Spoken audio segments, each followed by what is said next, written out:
Welcome back to their daily Marvel stat video. As of the last OTA update, Red Skull and more specifically Shuri alongside him are back on the menu. Red Skull is back to a 14-point stat line, meaning Shuri doubling him up lands you at 28 points, which you can then copy with a Taskmaster the following turn for a 3-card combo that puts over 50 stats into play. I think those archetypes in a really good position. I think you can go over the top of what Lockjaw and Bounce decks are bringing to the table, while also having counterplay into the cards that are good against you with things like armor, preventing Shang-Chi from blowing you up. And in this particular build, my favorite variation of Shuri, we also get to leverage Kitty Pryde as a little bit of anti-Shang-Chi technology. One of the most important and powerful things about Kitty Pryde is that she doesn't count her power on the board towards who's going to have priority for the turn. So if you're bouncing your Kitty in and out and then you double up your Kitty with Shuri, you don't count that massive stat line towards you having priority, meaning if you play the rest of your cards appropriately on the board, you can go through the entirety of the game having massive stats represented without ever giving your opponent the chance to Killmonger or Shang-Chi you. One big thing that Kitty does, in addition to flexibility against Shang-Chi, is also flexibility on when Shuri can come into play. When you're just looking to Shuri Red Skull or other 5-drops like Vision, you have to have Shuri on turn 4 or she's too late. But when you're looking to copy Kitty Pryde, Shuri on turn 5 is not only still reasonable, it's actively good in a lot of situations, not letting your opponent know where you're committing your stats to and giving you a lot of flexibility to slam points down. At any rate, I hope you enjoy the deck highlights today. I think it does an excellent job of showcasing the power of Shuri as well as Kitty and Red Skull in this deck. If you do enjoy what you see, snap that like button. For the rest of the day, enjoy some Kitty Shuri action. We can go Shuri into 12 power Kitty, Taskmaster 12 power Kitty.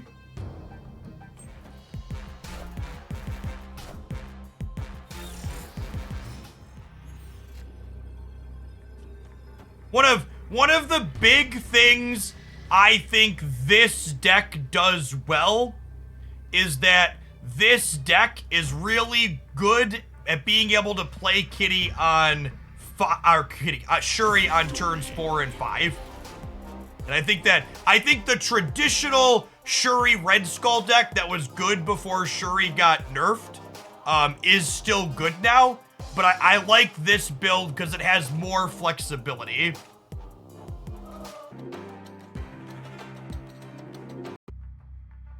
On the scale of how much one has to spend to get everything against it, it's mind-blowing. C6ing a 5-star character in Genshin is what, like 3 grand, I think?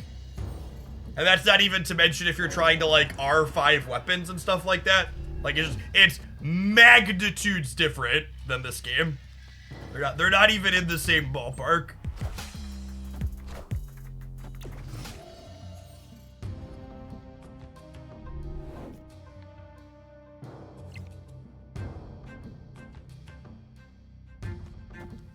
Kitty Shuri or stock Shuri? How much of a hipster are you?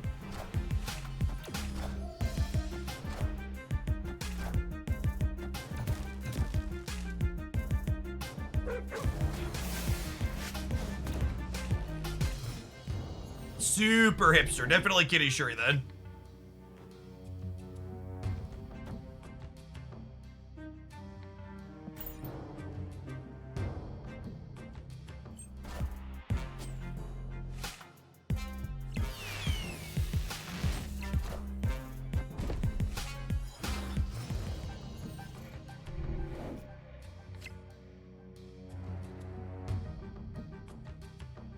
So we're winning left and center is the plan here. How do we execute that plan? What's the most stats here? Do I Red Skull? Do I She-Hulk Kitty into Enchantress Kitty? I think She-Hulk Kitty Enchantress Kitty is the most. I mean, we beat Doom if we win the center though. Is the thing. Oh, I could also do this, right? This is better, actually. This is slightly better.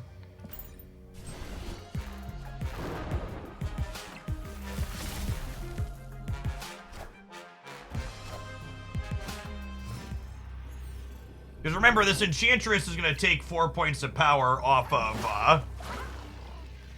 their Hulk. Or I could top deck Taskmaster and just put 36 into the middle. That would be A-okay too.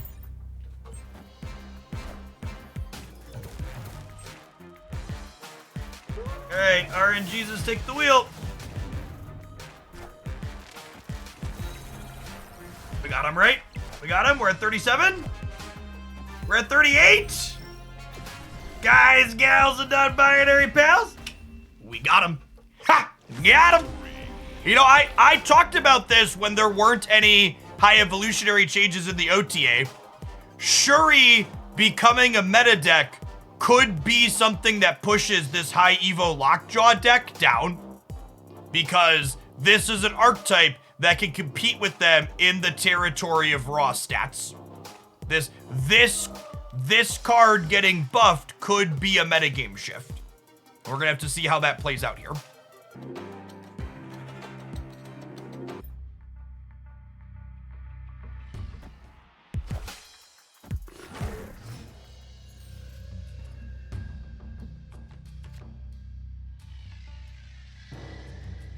So on a turn like this, I gotta decide, are we Shuriing Red Skull or are we Shuriing Kitty? Because if I think I'm Shuriing Kitty, I want a Kitty this turn. But if I think I'm Shuriing Red Skull, I want an Angela this turn. I think I want to leave myself the flexibility to Shuri Kitty.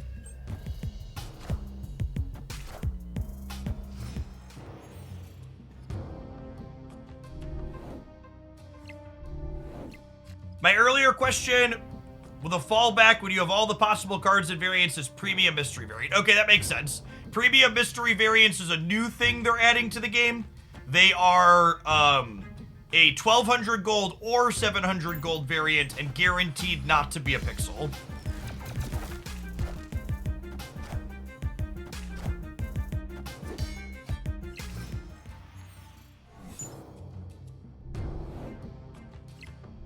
I would hold them no good place.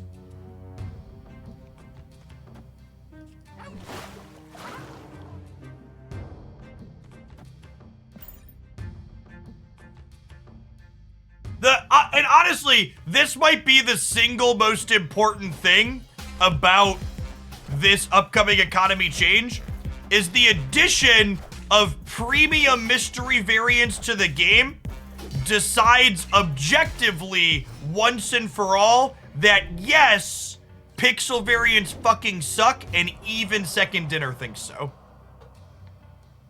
Just so there's no confusion about it at all whatsoever. We know with certainty that this is true.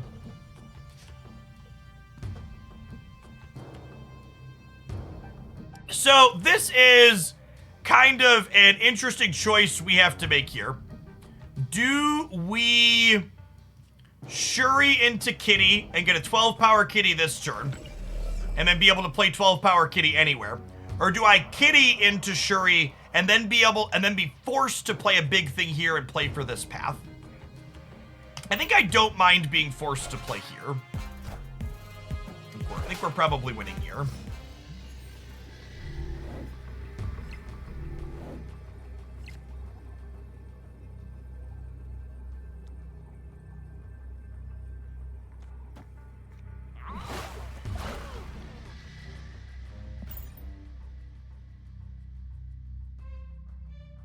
Hey, thanks for the 5 months, no good?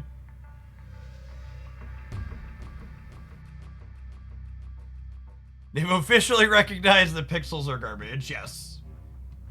I mean, for what it's worth, I would assume the inclusion / creation of pixels from the start was always about artificially inflating the number of variants available to kind of dilute the pool of worthwhile ones.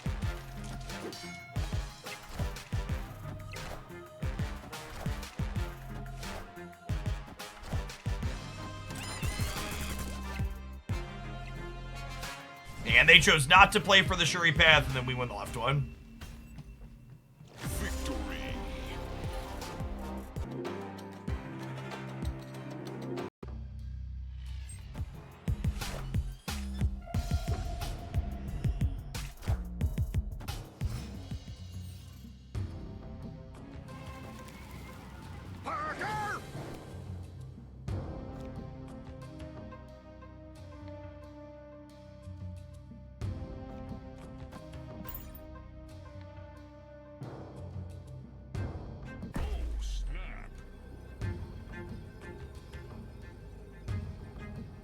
I'm gonna snap my turn for Shuri here.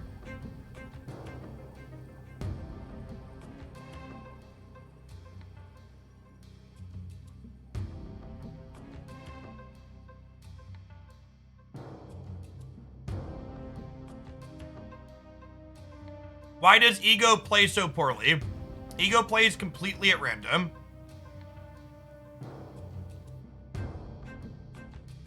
With this update, would you say it's the best use of your gold to buy credits from the shop and get collectors? I haven't done that math yet. My gut instinct is that using your gold for Token Tuesdays is probably your best return in terms of getting Series 4 and 5 cards faster, but it also depends on your incentives. Like, if you're not Series 3 complete, spending your gold on credits means you get Series 3 complete faster as well, which has value for players.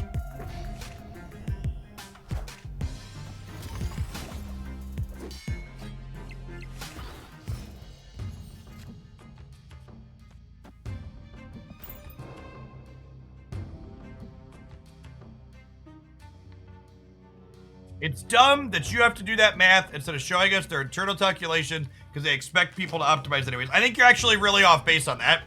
I think most people don't optimize the way they spend their currency in games like this, and they just kind of click buttons on things that make them feel good. You need to remember that if you're someone who's watching games like Marvel Snap on twitch.tv, you are automatically in a very small minority of people that play a game like this. Most people, this is their toilet game.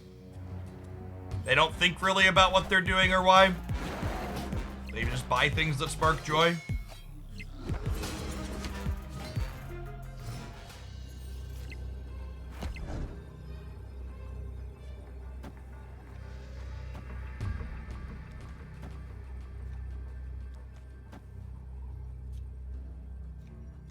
Was that a good draw, chat?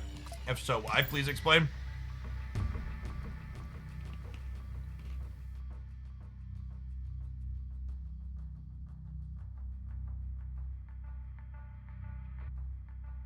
Got some thinking going on. Man, their hand was bad, huh?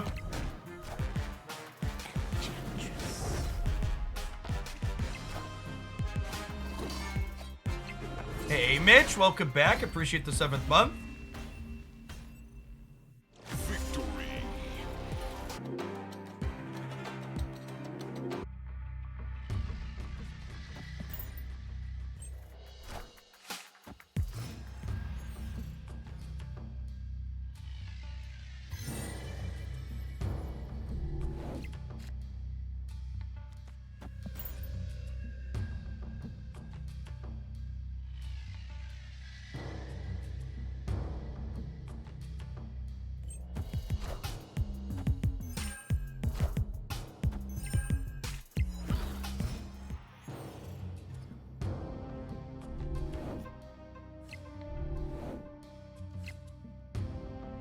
It's like when you played with Jim Davis, and he said he plays super casually, has never gotten past 80, 90, and I've never gotten past 70s. Yeah. Yeah, it was funny. When I talked to Jim about that Twitch Rivals tournament, we were talking about, like, deck lists for the finals, and I was, like, referencing deck lists. He goes, yeah, I've never really net decked in here before, so you're gonna have to be more specific. And I was like, all right, yeah, no problem. He just, like, you know, plays, it's his toilet game. I think it's his, he said he plays one-handed while he walks his dog in the neighborhood.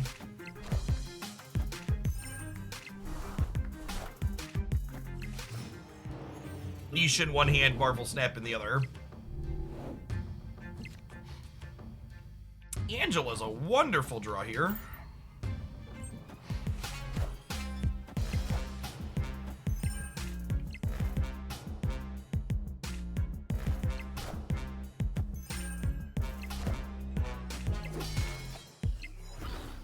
Do I teach my kids the importance of politics? Yeah, my kids are younger, so we haven't gotten fully into too much of that yet, but I do make sure my kids understand the important basics, like, you know, caring about it's important, I think, with kids, and honestly this should be how it happens with most people, is I don't frame discussions with my children in the context of politics. I frame discussions with my children of encouraging them to be decent, reasonable human beings. Nah, I'm not gonna vision. I think I'm just gonna go Kitty, Shuri, and then I'm gonna go Kitty into the Shuri path Taskmaster here.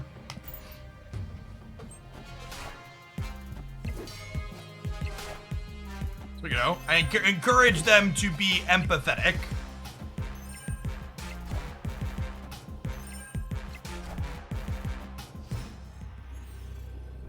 Ooh, Jeff throws a kink in our plan. I thought we'd just be playing for tiebreakers, but now we gotta hope 20 is enough to win here. We don't have priority though, so we're probably good. They understand that one loud and clear.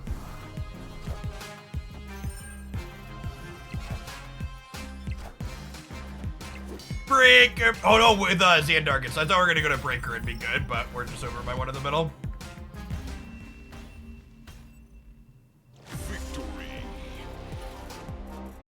That's all. Snap the like button if you'd be so kind, and check back in again tomorrow for another highlight.